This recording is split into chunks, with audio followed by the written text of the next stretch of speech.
Kwaito emerged as a fusion of various musical genres, such as house, hip-hop, funk and traditional South African rhythms.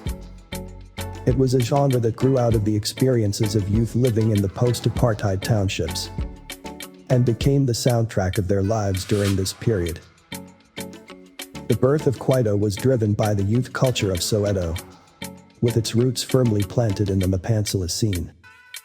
However, Kwaito was not just an evolution of music. It represented a broader cultural movement.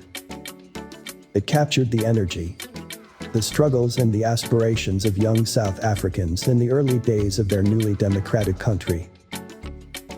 By the early 1990s, during the final years of apartheid and the beginning of South Africa's democratic transition, the genre was shaped by the socio-political changes of the time and the need for a new musical expression that resonated with the experiences of the young, black South Africans. Kwaito began to gain traction within South Africa, particularly in urban areas. Its popularity was driven by its relatable themes and its ability to capture the zeitgeist of a rapidly changing society. Its infectious rhythms and danceable beats made it a staple in parties and social gatherings. The genre's association with dance and celebration further contributed to its growing appeal. By the mid-90s, artists such as Arthur Mafokati began making significant contributions to the genre. His single, Kafir, was a major breakthrough. The song was a significant hit and is considered one of the first major Kwaito tracks, establishing him as a leading figure in the genre. Its success helped to popularize Kwaito and set the stage for the genre's widespread appeal. Kwaito music exploded into the mainstream, with Soweto as its epicenter. Kwaito was now a cultural movement.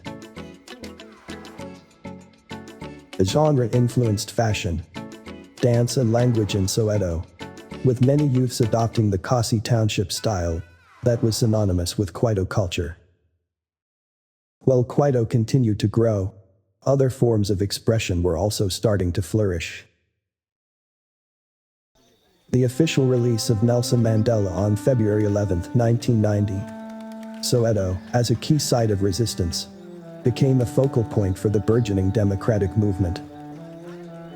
The township saw a surge in cultural and artistic activities, reflecting the optimism and changes of the time. The art scene in Soweto began to flourish as new opportunities for creative expression emerged. Artists started to explore themes of freedom and identity that had been suppressed during apartheid. The visual art scene in Soweto began to gain more visibility, with local artists exploring themes of identity, history, and the future of South Africa. Their work often reflected the optimism and challenges of the new democratic era. Emerging artists like Johannes Maswanganyi and Sam Tleenketwa gained recognition during this period. Their work, often inspired by the daily life and history of Soweto, was showcased in local galleries and exhibitions. Soweto's theater scene also thrived, with productions often focusing on the experiences of township life, the legacy of apartheid, and the challenges of the new democracy. It served as a mirror to the complex experiences of life in the townships, and became a powerful tool for community engagement. Performances were not restricted to formal venues such as theaters or concert halls. Instead, local groups took productions to community centers, schools and even streets, making it accessible to people who might not typically attend a traditional theater. By staging performances in these spaces, theater artists made sure their work was inclusive and interactive, allowing more people to engage with the material. These performances were often free or low cost, allowing broader access to a range of social classes within the township. While theater in Soweto was certainly an entertaining form of expression, it also served a didactic role. Plays often educated audiences about critical social issues such as human rights, democracy, and social justice. Many plays were designed to provoke thought, challenge perceptions, and encourage critical reflection on the new South Africa.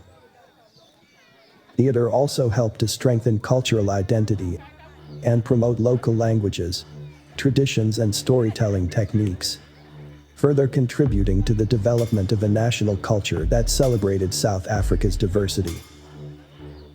The South African Broadcasting Corporation, SABC, played a role in reflecting the country's growing diversity during the post-apartheid era. As the nation transformed, the SABC's programming increasingly focused on stories from the townships, highlighting the lives and experiences of those who had been marginalized during apartheid. One of the standout moments in this transformation was the airing of Yizo Yizo in 1999. Yizo Yizo quickly became a cultural phenomenon, resonating deeply with audiences who saw their own struggles reflected on screen. The show was set in a fictional township similar to Soweto, and offered a raw, honest portrayal of life in post-apartheid townships. It addressed issues of crime, violence, and the daily struggles surrounding education and survival. These were topics often overlooked or underrepresented in mainstream media, making Yizo Yizo a groundbreaking series. Its unflinching exploration of the harsh realities faced by township residents filled a gap in South African television, offering a platform for voices that had long been silenced. The show tackled sensitive subjects like teenage rebellion, the education system's failings, gang violence, and the pursuit of identity in a changing country. Through its gripping storytelling, Yizo Yizo became a mirror to the lives of many South Africans who could relate to its themes. The series' success marked a significant milestone in South African television, as it brought authentic township experiences into the homes of millions. It not only entertained, but sparked important conversations around social issues such as inequality, the impact of apartheid's legacy, and the struggles of urban youth. By shining a light on these topics, the show helped shape the national discourse and contributed to a more inclusive media landscape. Yizo Yizo is now considered a landmark in South African media history, influencing how local stories are told and understood. Amapiano continues to make an impact in culture, lifestyle, fashion, TV, and media representation today. Its influence extends beyond South Africa's borders. It has become a symbol of urban African culture, embraced by global audiences. The global appeal of genres like Amapiano, which has roots in the Mapantsula culture, reflects the ongoing impact on international music scenes.